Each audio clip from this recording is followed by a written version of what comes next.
নমস্কার বন্ধুরা, কৃষ্ণা সাথের রান্নাঘরে সবাইকে স্বাগত জানিয়ে আজকে আমি রেসিপিটা শুরু করছি। আজকে আমি করব জ্যান্ত কাতলা মাছের আলু দিয়ে পটল দিয়ে হালকা পাতলা ঝোল। তোমরা রেসিপিটা দেখতে থাকো। আমি এই হালকা পাতলা ঝোল কিভাবে করি তার জন্য আমি মাছগুলোকে ধুয়ে নুন হলুদ মাখিয়ে 10 মিনিটের জন্য রেখে দিচ্ছি। তোমরা পুরো ভিডিওটা দেখতে থাকো। আমার এই হালকা পাতলা ঝোল আলু পটল দিয়ে।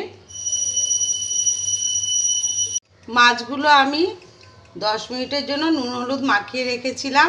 এবার আমি ভেজে নেব। কড়াইতে সর্ষের তেল দিয়ে দিয়েছি, তেলের উপরে একটু লবণ দিয়ে দিলাম।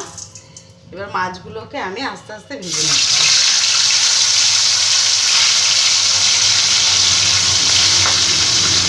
মাছগুলো ভাজা হয়ে গেছে। এবার ওই তেলে আমি আলু আর পটলটা ভেজে নেব। এই কেটে রাখা এইভাবে আমি কেটে নিয়েছি লম্বা করে। এটাকে আমি এবার ভেজে নেব।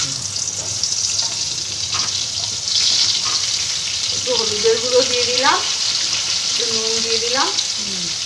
এবার আমি আলু পটলগুলোকে লাল লাল করে ভেজে নেব।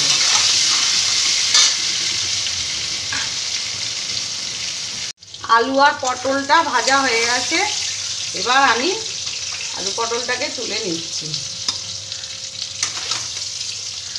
ওই তেলে একটা তেজপাতা, একটা শুকনো লঙ্কা আর কয়েকটা গোটা জিরে আমি ফোড়ন দিয়ে দিলাম।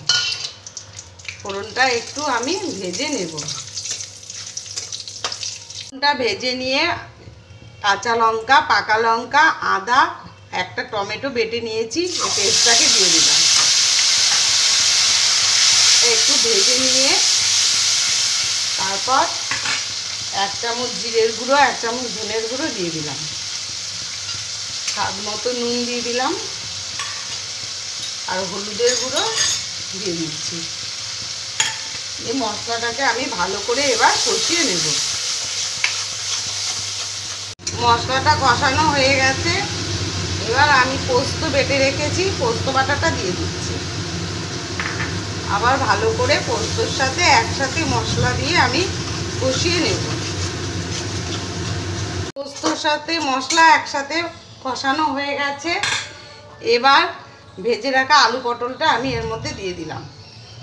একসাথে আলু পটলের সাথে মশলার সাথে এবার আমি একটু কষিয়ে নেব আবার ভালো করে। আলু পটল মশলা একসাথে কষানো হয়ে গেছে। এবার পরিমাণ মতন জল দিয়ে দিচ্ছি আমি। ঝোলটা ফুটে এলে তারপর রেডি হয়ে যাবে। ঝোলটা ফুটে এলে তারপর আমি মাছগুলো দিয়ে দেব। দুটো চেরা কাঁচা লঙ্কা দিয়ে দিচ্ছি। ঝোল ভালো করে ফুটে গেছে। এবার ভেজে রাখা মাছগুলো আমি দিয়ে দিচ্ছি। ভেজে রাখা মাছগুলো দিয়ে আবার একটু ভালো করে ফুটিয়ে নেব।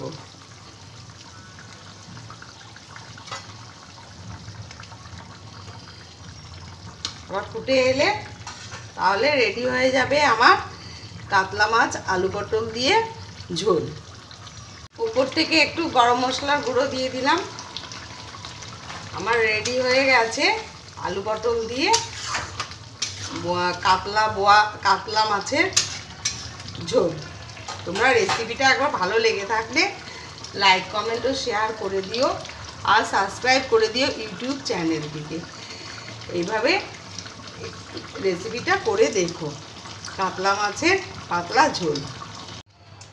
এইভাবে কাতলা মাছের পাতলা ঝোল আমার পুরো রেডি।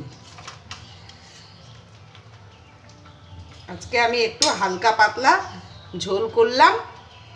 সবসময় রিচ ভালো লাগে না, এর জন্য একদম পাতলা করে আমি ঝোল করলাম।